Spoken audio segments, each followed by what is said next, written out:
Conversations on mental health are just some of the issues that you said you'd like to see more of on Sheila Lives Out Loud. And that's exactly what we're about to do, because in this episode, Louise Raura, an absolutely brilliant young Kenyan woman, is here to share her story. From dealing with the signs to almost being suicidal and finding hope at the end of the tunnel. Let's chat with her and live out loud with her next.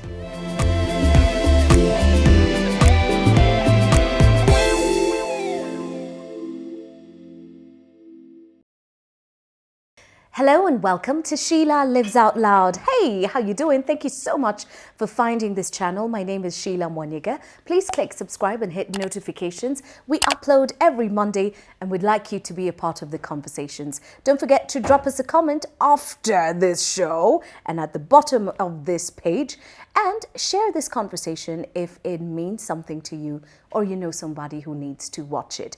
And we are living out loud at Sai Suites Apartment Hotel, luxury redefined. It's an excellent place. You can stay, you can play. It is your home away from home. And joining me for a conversation on mental health is Louise Raura. Louise, first I start by saying, my oh my, how have you grown and blossomed? You look so lovely. Last time I saw you was what, 6 years ago? Yeah, it should be. Right, just about like 6 years ago. Yeah. And that was on the breakfast television show that I was co-hosting. Yeah. And you always used to make me laugh because you were a stylist then, and we'd have conversations on fashion and style and dressing, and you always used to say very funny things and then you'd laugh.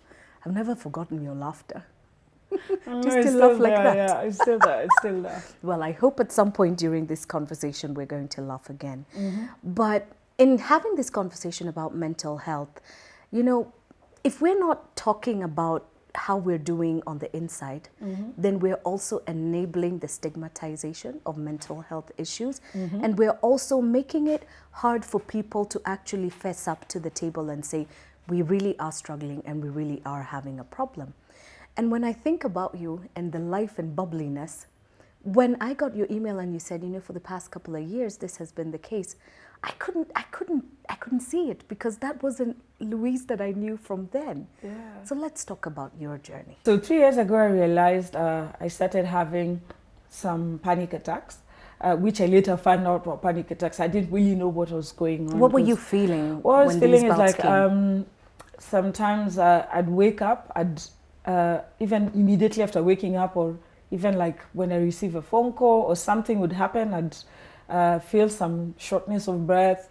I'd feel like I'm getting a heart attack or something like that. As in, it was so bad. Like, it's a feeling like you feel like you're dying the next minute. And once there's a day I was like down on the floor, I was so numb and I was so scared of leaving. I was like an introvert all over again. Like, I wasn't doing anything. I never wanted to hang out. I never wanted to do stuff.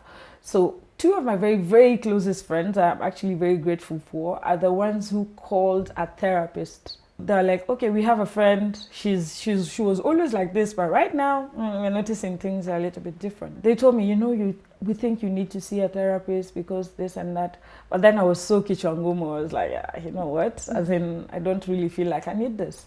So one time I was working and this lady calls me and then she's like, my name is so-and-so and I'm a therapist and I'd like to know about you and what you're doing right now, what you're doing currently and stuff. I'm like, who gave you your number? I became so defensive. But then she's like, okay, it's fine because it's your friends who actually gave me the number and they're like, let me try this with you, and they've paid for some sessions. So if you want to waste their money, really, it's up to you. And then I'm like, okay, cool, because even me, I don't have anything to talk about. So yeah, let's waste this time together. Yeah, exactly. Right. So she was on the other end of the phone and I was on this other end. So she kept on asking me, Louise, are you there? And then I'm like, yeah, I'm here.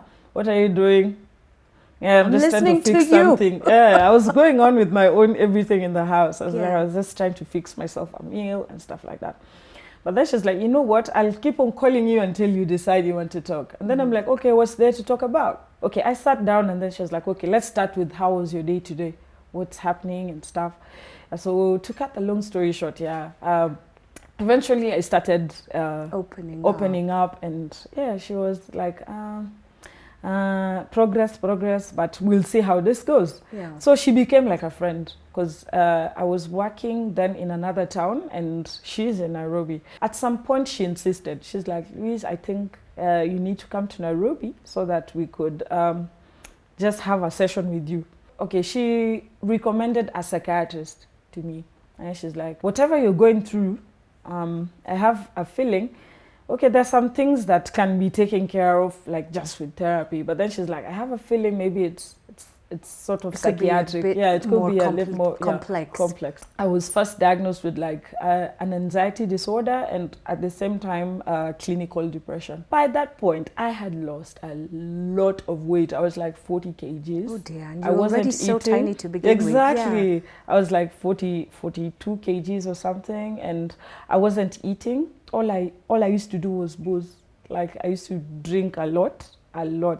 And sometimes I'd drink and not even get tired. I'd finish like a whole bottle. The doctor's like, okay, I'm going to put you on some medication, and please try and eat. And maybe just take this medication, okay? Take the tablets. Yeah, so he talked to my therapist, and my therapist was always calling me. It's like, Louise, I know you don't want to talk to anyone, but just try and take this chukwa dawa. So I started taking, I was put on medication. I was put on antidepressants and, of course, like anti-anxiety meds. Yeah. So I started taking them, and slowly, like within a week or two, I started feeling like myself again. Right. Yeah, and these meds also, like the antidepressants, the one I was taking, they were making me feel like eating so much. So I started eating as well and stuff. Then I got back, and then I was like, okay, I think it's time for me to get back to work. But people were wondering, where the hell was I? Yeah, but then I was like, nah, I wasn't feeling well. So when someone asks you what's up, I was like, nikichwa, skona sikia poa, you know. Then I was still put on these meds for like another month or so. Yeah. Or two, but then I had to keep on like coming back to Nairobi. So For another thing is like, there are only like less than 100 psychiatrists in this country. So I had to come all the way to Nairobi for my treatment. So I came and I started noticing my legs were swelling. I was having some side effects from these drugs, and I stopped. And then I opened up to my friends, and my friends were like, you know what, yeah, it's good. Continue doing this. You know, this is happening. At least they're woke enough. And I opened up to a few other friends, like one, my cousin and stuff. And then they keep on saying, no, those meds are not good. You know, there's a lot of everyone seems to have. Yeah, everyone seems to have their own opinion about stuff. Yeah, please get off those meds. At some point, I was like, you know what? Let me just let me stop. And by this time, my family doesn't know anything. Yeah. But then another habit began. I was spending even money that I didn't have. I could see, like, for example, maybe when I'm watching your morning shows, I remember there's one time I was watching the morning show, and there was a very sad story of a guy who had lost the kid. I don't know if the kid was sick or something like that. And there was a Lipa na M-Pesa one for like fund, a GoFundMe something. Yeah. And I sent 20 G's. Wow. And yeah, exactly. You were really generous. Yeah, I was. And in fact, I was generous when it came to stories. I would see like stories like on Twitter, someone is like, oh, I'm doing this and this and this and this. I'd send money. These are random people that I don't know. That you don't even know, but exactly. You're spending a lot of money. money. I'd meet someone on the street and they're telling me this. I'm like, come, let's go eat. And I came to know of all this because I used to swipe a lot, and also I used to do M-Pesa.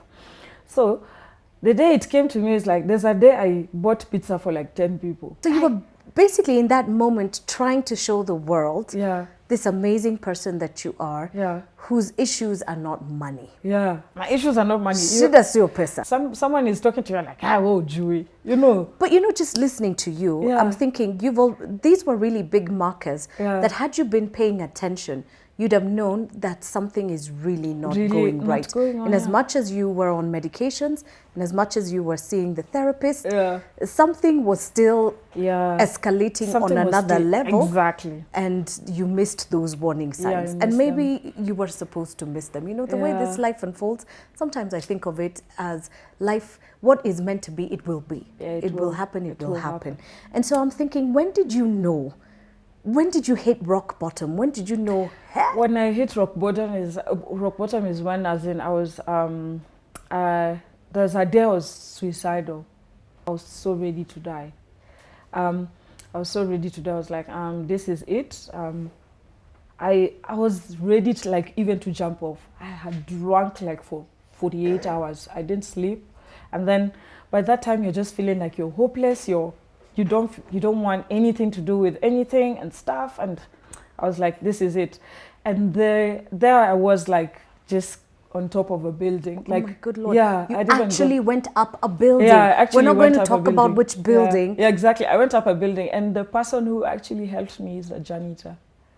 There's a lady, these people who, there's a janitor. She literally talked you off the ledge. She did. What happened is very interesting, because I went to the loo and I was like, if I'm jumping off, I have to finish oh, man. whatever liquor I had. So I finished, and then it's like I felt so weak. I was so weak, and I blacked out in the loo. So she came and she opened the door, and then she knocked. She noticed. I think she saw me go in. Right, and then she came and she noticed, and then she's like, yeah. something is wrong with this girl.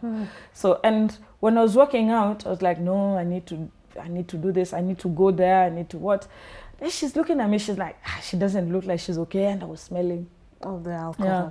So she was like, she doesn't look like she's okay. And I had my kabambe phone, which is so weird because I'd left everything at home. I'd left my smartphone. There was no way anyone could reach me. Yeah? So she took the phone, and interestingly, someone was calling.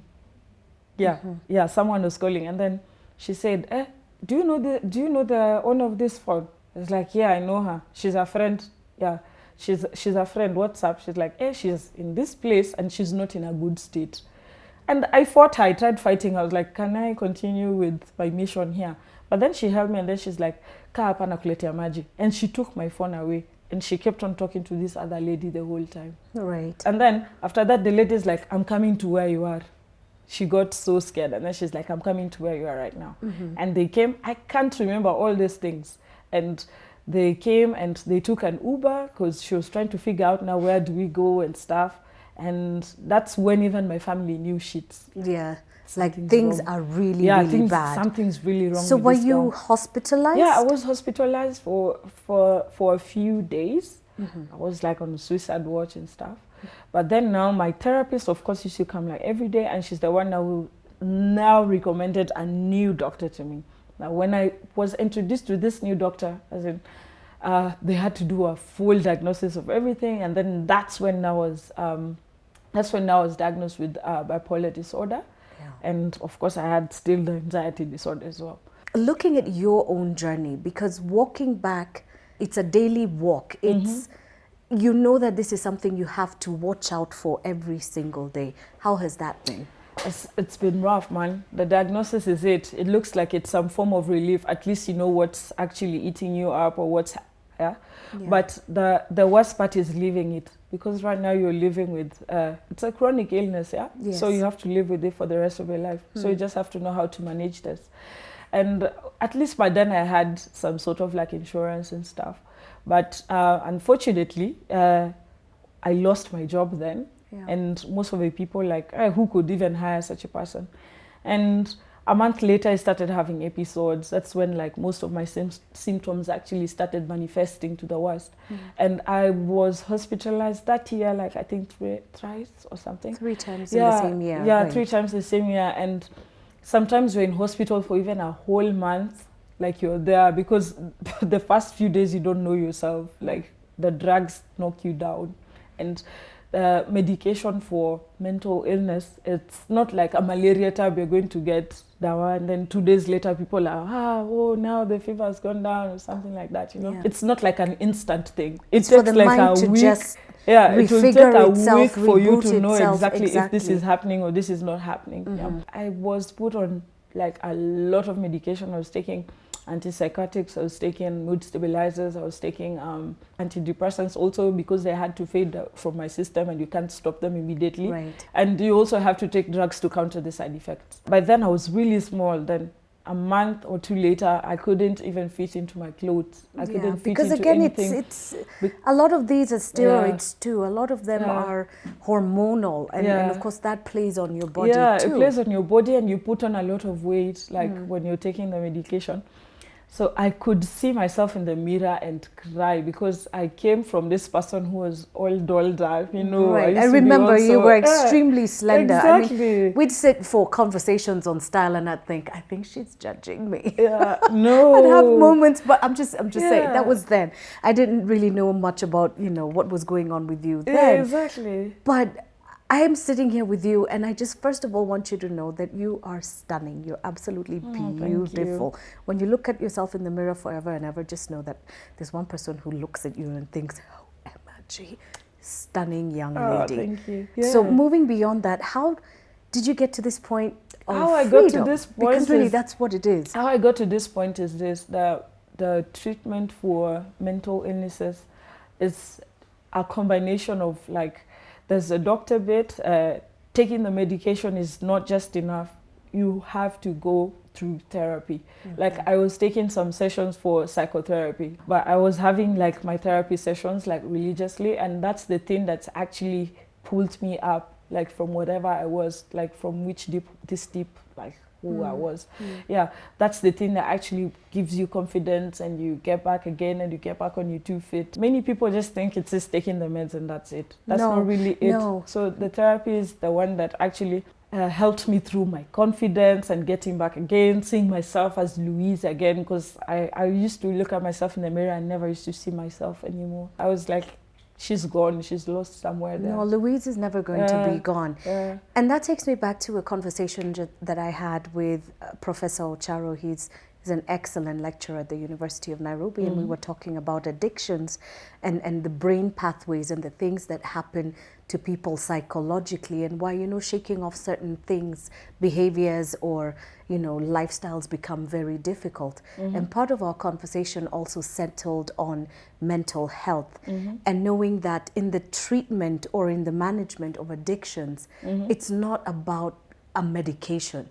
It's not about willpower. No, it's not about talk to yourself and jishikilie kutoka kwa ndani. Yeah, or you just throw someone in rehab and you expect them to, then you expect them to come back, you know, as perfect human beings. No, it's about the family. It's about the support. It's about who's walking with this person every day. Exactly. Ni kazi ya maisha. Exactly. The support system is everything. I always thank God so much, because at some point I even lost my faith.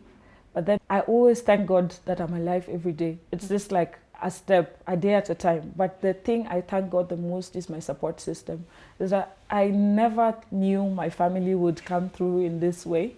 Like, I never knew, of course, like my parents, my mom is still old school. So I didn't know how to start explaining, like, to her.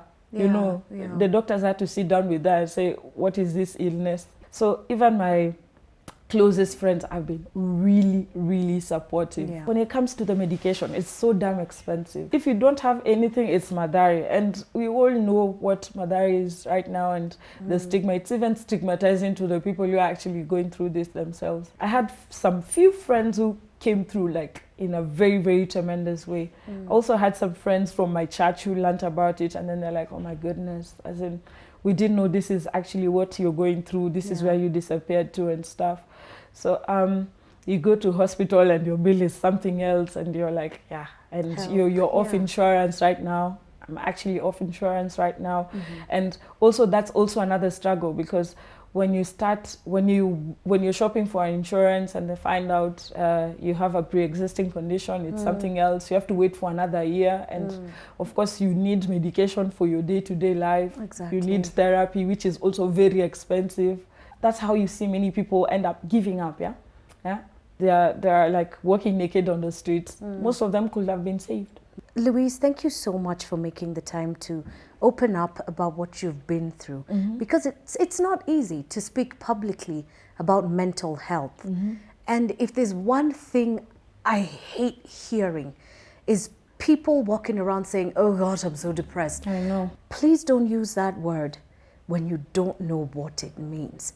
Because in these exactly. conversations about mental health, there's certain expressions, we throw them around so lightly that they've become joking matters, or they've become, flippant There's a descriptions way, even the of... way people normally say, "Oh, this weather is so bipolar," or No, this. Yeah, no, exactly. There are you some don't phrases. understand. Yeah. Those phrases are such, they're people who are dealing with very difficult situations. So show some respect, but most importantly, make an effort to understand and to be there. Yeah, exactly. Because friends, families, people are battling things. Yeah. Give them opportunities to be able to reach out to you and follow up. Follow up. Usichoke. Even if someone pushes you away, Exactly. still be there. There is so much stigma around mental health and mental illnesses. I remember at some point when I came out, like when I started like now coming outside to the world and stuff, and I went to church, and there's also a guy who told me, what is that? What is this I'm hearing? Hizo ni magonjwa za wazungu. That's exactly what he said. Hizo ni magonjwa za wazungu. Stop taking such kind of medication and stuff. And he's a whole engineer. Right, there you go. Exactly. Again. And he's a whole engineer. And he's like, hizo ni magonjwa za wazungu. Wacha kujiwekea vitu kama hizo. Right. It's again a lack of understanding. Yeah, it's a lack of understanding. So I was just looking at him like, what? So I used to be faced with a lot of backlash, and then I noticed there are a lot of stigma about it. It's like there's some people who are like, kuja tukakuombe. Some people think it's maybe your caste or maybe your something like that. And yeah, it's just... And it's far bigger than it's that. far bigger than that. It's just like a chemical imbalance in the brain. Yeah. I mean, Then your brain is also an organ like it's any an other organ. part. It's not a machine, exactly, with a button on, off, on, off. It's like functioning. Yeah, people should start taking this thing seriously, because your heart can be sick. And you your can kidney, get medication. And exactly. So it's and the same right thing. now, you could get medication and get better, but then people just choose to ignore this, and then you decide to pick what to actually pick. Okay. So when someone is mentally ill, it should be treated as serious as any other thing, because many people have been dying by suicide right now. Yeah. And then there are people who are lost completely. Right. Yeah, there are people who are lost completely, and you could save them. Let's save our souls, because we're all connected to each other. Yeah, we are. Once again, Louise, thank you so much for joining me and sharing your story. I know you're on social media now. Yeah. But, with a different aspect, with a different perspective on life, and you're reaching out and you're helping families and other people deal with what's going on, because you had front row seats to that show. Yeah. And we are encouraging you to open up and have these conversations on mental health. It's important. No more judgment, no more shaming, because it could happen to anyone. Like she said, the brain, they're chemicals. You never know when an imbalance will happen to you. I would never wish it on anybody, neither would you. So get informed and get to be compassionate to help people who are struggling and dealing with mental health issues. Thank you so much for watching this episode of Sheila Lives Out Loud. Share this conversation, tafadhali, and do drop us a comment. As always, click subscribe and hit notifications. Yes, tafadhali. Next week, Monday, we are going to upload a brand new episode, and you don't want to miss that. It's been fun catching up with you. Live out loud in all that you do, and we sign off from Sai Suites Apartment Hotel, luxury redefined. Bye for now.